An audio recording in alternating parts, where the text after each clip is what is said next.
लोहिया स्वच्छता मिशन के तहत पंचायत कर्मियों के अधिकारियों का प्रशिक्षण शुरू।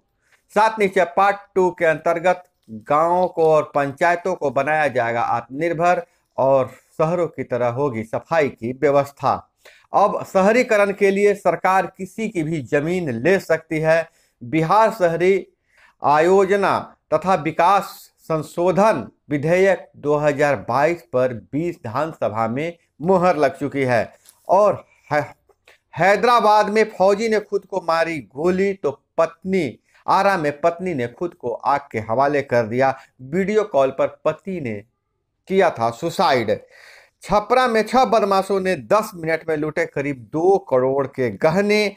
और सीएम पहुंचे अंजुमन इस्लामिया हॉल, कहा कल्याणकारी पाठ्यक्रम चलाएं। और रूस और यूक्रेन के बीच जंग खत्म करने के लिए भारत निभाएगा मध्यस्थ की भूमिका और भारत ही बनेगा युद्ध खत्म करने का फार्मूला। और इधर बिहार में 2006 से माननीय मतलब विधायकों के पेंशन कानून में 13 बार संशोधन हुआ है। एक साल में 3 बार की बढ़ोतरी हुई है। वहीं दूसरी तरफ साल 2005 से कर्मचारी पुरानी पेंशन के लिए लड़ रहे हैं, लेकिन उनकी सुनवाई नहीं हो पा रही है। नमस्कार, मैं हूं अभय कुमार। आप देख रहे हैं खास कार्यक्रम बिहार समाचार। बिहार समाचार में हम अब तक की प्रमुख खबरों आपके सामने प्रस्तुत करते हैं कि कौन सी खबरें हवा में तैर रही हैं और कौन सी खबरें आपको जानना जरूरी है। तो हम नजर डालते हैं आज की खबरों पर, लेकिन उससे पहले आप लोगों से गुजारिश है, चैनल पर नए हैं तो चैनल को सब्सक्राइब कर लीजिएगा। वीडियो पसंद आए तो एक लाइक जरूर कीजिएगा।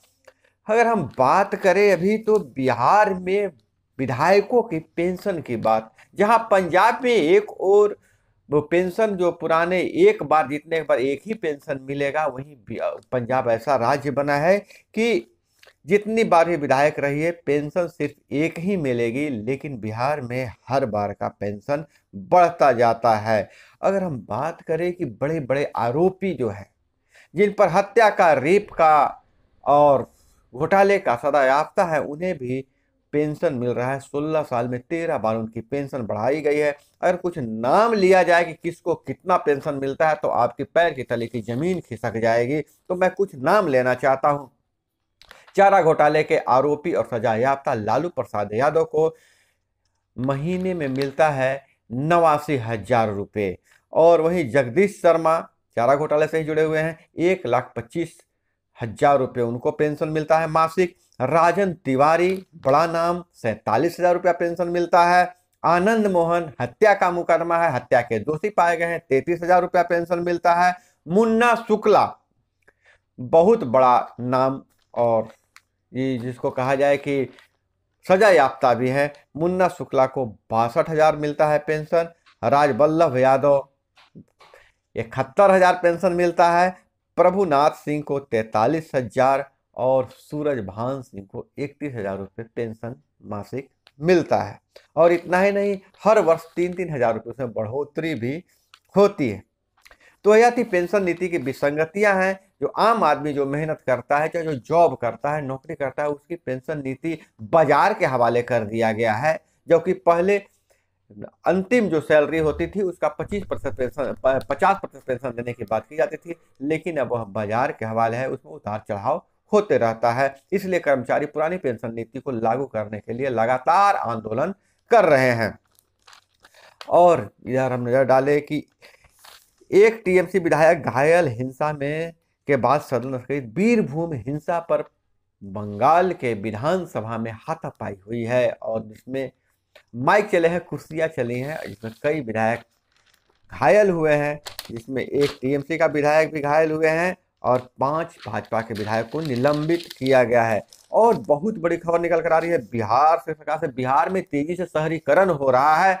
अब शहरीकरण के लिए जमीन की आवश्यकता होगी तो सरकार किसी की भी जमीन ले सकती है। यह विधेयक पारित हो गया है। बिहार शहरी आयोजना तथा विकास संशोधन विधेयक 2022 पर विधानसभा की मोहर लग चुकी है। उप मुख्यमंत्री ने कहा, अब नए प्रावधान से कस्बों शहरों के विकास में और तेजी आएगी। जमीन को लेकर नहीं फंसेगी योजनाएं। इसे इस तरह से आप समझ सकते हैं कि यदि किसी शहर में किसी योजना के कार्यान्वयन के लिए 20 एकड़ जमीन की आवश्यकता है, यह जमीन 100 लोगों की है, ऐसे में पिछले प्रावधान के तहत 80% भूमि मालिकों या 80% भूमि मालिकों और 80% भूमि मालिकों की सहमति आवश्यक थी। लिहाजा कम से कम 16 एकड़ 20 एकड़ का 80% जमीन को लेकर सहमति बनानी पड़ती थी, या फिर 80% मालिकों के, 100 मालिक है तो 80 लोगों को उसमें सहमति लेनी पड़ती थी। कि जो अब ऐसा नहीं है, सरकार उस जमीन को अधिग्रहण सहजता से बगैर किसी की बाध्यता के कर सकती है। तो आप समझ गए होंगे जो नई जो भूमि शहरी विकास के लिए भूमि लेने की जो बात कही जा रही है उसकी नियम क्या बनाए गए हैं। कृषि विश्वविद्यालय में वीसी नियुक्ति में सरकार की सहमति अनिवार्य। अब छोटे व्यापारी साल में एक बार दायर कर सकेंगे रिटर्न। और सदन में अमर्यादित आचरण पर राजद एमएलसी एक दिन के लिए सस्पेंड हो गए हैं। विधान परिषद में सोमवार को राजद सदस्य सुनील कुमार सिंह द्वारा मुख्यमंत्री नीतीश कुमार से जुड़ी एक तस्वीर दिखाने और कविता पाठ करने पर उन्हें एक दिन के लिए निलंबित कर दिया गया है, सस्पेंड कर दिया गया है। और अगर हम बात करें अन्य खबरों पर तो इधर कॉलेजों में क्रेडिट सिस्टम अब लागू नहीं हुआ है। एनईपी में यह अनिवार्य शर्त, पुरानी कवायदतें शुरू है। 2015 से चल रही है स्नातक स्तर पर सीबीसीएस लागू करने की तैयारी। बीरभूम हिंसा पर सदन में भिड़े विधायक, भाजपा और 5 निलंबित। आपको पहले ही बता देंगे। पेट्रोल और डीजल 7 दिन में छठी बार और महंगा हुआ है, 5 रुपए तक बढ़ी है कीमतें। लोकसभा में दंड प्रक्रिया पहचान विधेयक 2022 पेश। अपराधियों का रिकॉर्ड रखने की अनुमति का बिल पेश। एक जगह होगी पूरी कुंडली, अपराधियों की पूरी कुंडली होगी, पहले हर थाने से मंगवाना पड़ता था। विपक्ष ने कहा यह निजता के अधिकार का उल्लंघन है। विपक्ष ने कहा कि नहीं, यह जो अपराधियों के निजता के अधिकार का उल्लंघन है। वहीं मुख्यमंत्री बोले, जैसा कि आपको बताए थे कि मुख्यमंत्री अंजुमन इस्लामिया हॉल में कराए जा रहे कार्यों का निरीक्षण कर रहे थे। अधिकारियों को उन्होंने कई दिशा निर्देश दिए हैं और उसमें एक दिशा निर्देश यह भी दिए हैं सीएम नीतीश कुमार कि छात्रों के लिए कल्याणकारी पाठ्यक्रम भी शुरू करें। और मैं आपको बता दूं कि यह बहुत ही भव्य परिसर बन रहा है। बिहार राज्य सुन्नी बोर्ड का कार्यालय की व्यवस्था यहीं पर है। और द कश्मीर फाइल्स फिल्म के विरोध में विपक्षी आया वेल में टिकट फाड़ा। माले विधायकों ने टिकट फाड़ दिया है, कहा अल्पसंख्यक विरोधी है फिल्म, सरकार इस पर तुरंत ध्यान दे। हम आपको बता दें कि बिहार में यह फिल्म टैक्स फ्री है और सभी विधायकों के लिए फिल्म देखने के लिए सरकार की तरफ से टिकट बुक किया गया था, टिकट दिया गया था उन्हें। जहां कांग्रेस के एक महिला विधायक ने 2 टिकट मांगे कि मैं अपने पति के साथ जाऊंगी, तो सारे महिला विधायकों को 2-2 टिकट दिए गए। वहीं माले के विधायक जो हैं उन्होंने कहा कि यह फिल्म का विरोध हम करते हैं और इस फिल्म की टिकट को फाड़ दिया। विपक्ष के रवैये का भाजपा विधायकों ने कड़ा प्रतिकार किया है। और इधर बिहार को जलवायु परिवर्तन, ऊर्जा संरक्षण, गंगा स्वच्छता अभियान में मदद देगा जर्मनी। अब जर्मनी बिहार की आबो हवा सुधारने में मदद देगा, ऐसी खबर निकल कर आ रही है। बिहार में निवेश की संभावना तलाशने पहुंचे जर्मनी के राजदूत वाल्टर जे लिंडनर बिहार में आए हैं। वहां जलवायु परिवर्तन और ऊर्जा संरक्षण, गंगा स्वच्छता की संभावनाओं को खोज रहे हैं, यहाँ निवेश करना चाहते हैं और जर्मनी से बिहार की अब आबोहवा साफ होगी। श्रमिक संगठनों ने 4.5 घंटे डाक बंगला चौराहा किया जाम। कई संगठन के लोग राष्ट्रव्यापी हड़ताल में थे शामिल। संयुक्त श्रम संगठनों ने 2 दिवसीय राष्ट्रव्यापी हड़ताल के पहले दिन डाक बंगला चौराहा पर खासा असर दिखा है।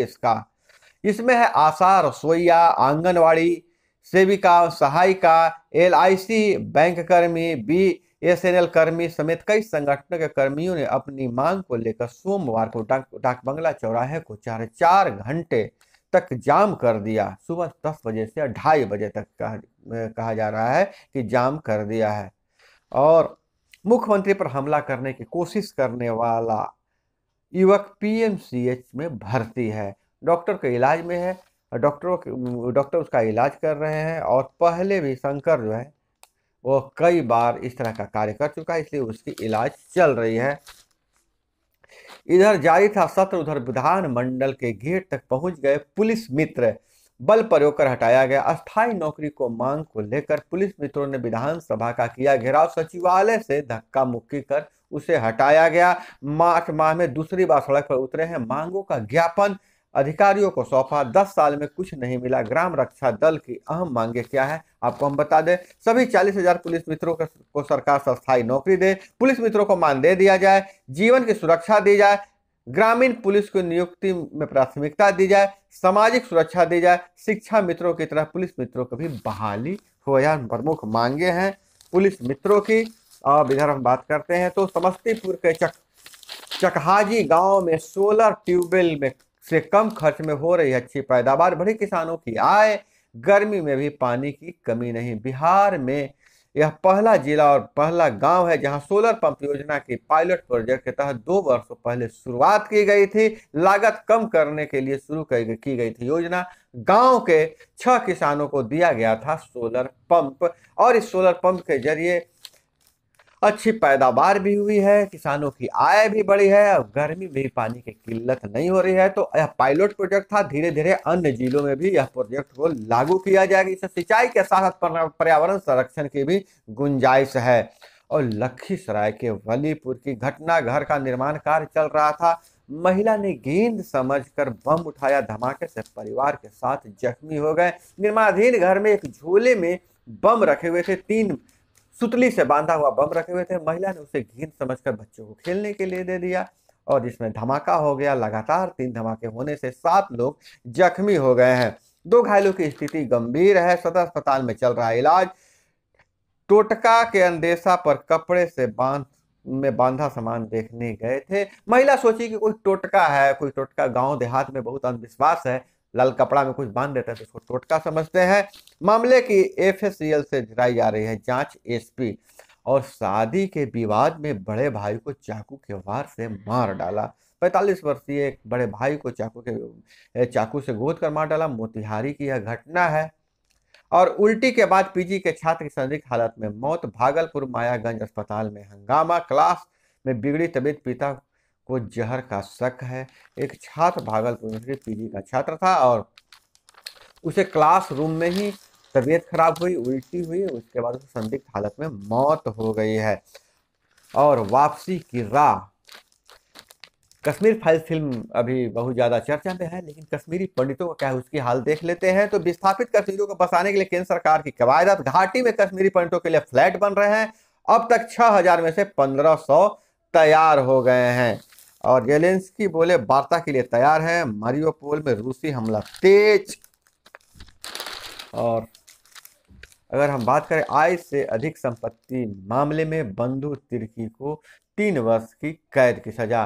6.28 लाख रुपए आय से अधिक संपत्ति मामले में सीबीआई कोर्ट का फैसला। बंधु झारखंड कांग्रेस के प्रमुख और मांडर विधायक बंधु तिर्की को आय से अधिक संपत्ति के मामले में 3 वर्ष की सजा सुनाई गई है। वहीं दूसरी ओर बिहार में लोहिया स्वच्छता मिशन के तहत और समृद्ध गांव के तहत पहले फेज में गांवों में स्वच्छता अभियान कैसे चलाया जाएगा और उसके लिए अधिकारियों को प्रशिक्षित होना जरूरी है। तो उसकी प्रशिक्षण की प्रक्रिया हर जिले में चल रही है।